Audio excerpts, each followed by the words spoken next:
Today your running away and your hiding in the baggage. వెళ్ళి సామాన్లు ఉన్న ప్రాంతంలో దాచుకుంటున్నావు అంటే అర్థం ఏం తెలుసా? నీ గురించి సరైన అవగాహన లేకపోవడమే కాదు, వినయాన్ని, ఆత్మన్యూత భావన, ఈ రెండింటి మధ్యలో వ్యత్యాసం కూడా నువ్వు మర్చిపోయావన్న సత్యం. ఈరోజు ఈ కారణం బట్టి చాలా మందిలో కాన్ఫిడెన్స్ దెబ్బతినింది.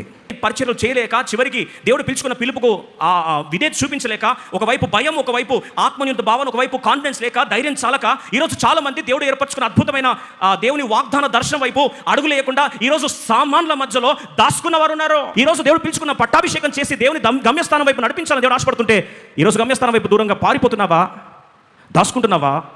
ఈరోజు ప్రభు జ్ఞాపకం చేస్తున్నాడు. మన గురించి మనం అనుకునే అభిప్రాయం కంటే దేవుడు మన పట్ల కలిగిన దర్శనం చాలా చాలా చాలా గొప్పది. ఎంతమంది మాట నమ్ముతున్నారు?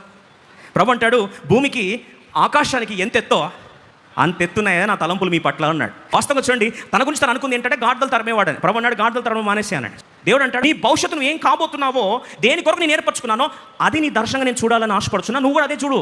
సౌలు అంటాడు, లేదయ్యా, ఒకప్పుడు నా దర్శనం ఏదైతే ఉందో, ఒకప్పుడు ఎలా ఉన్నానో నా గతాన్ని బట్టి నా దర్శనాన్ని నేను చూస్తున్నాను. లేదు. చూడండి, విజన్ క్లాష్ వచ్చినప్పుడు, వర్షన్ క్లాష్ వచ్చినప్పుడు అక్కడ డిప్రెషన్లోకి వెళ్ళిపోతావు, కాన్ఫిడెన్స్ దెబ్బతింటుంది, పారిపోతావు. దేవుని గమ్యస్థానాలు నీ జీవితంలో రద్దయిపోయే పరిస్థితికి వచ్చేసిందా?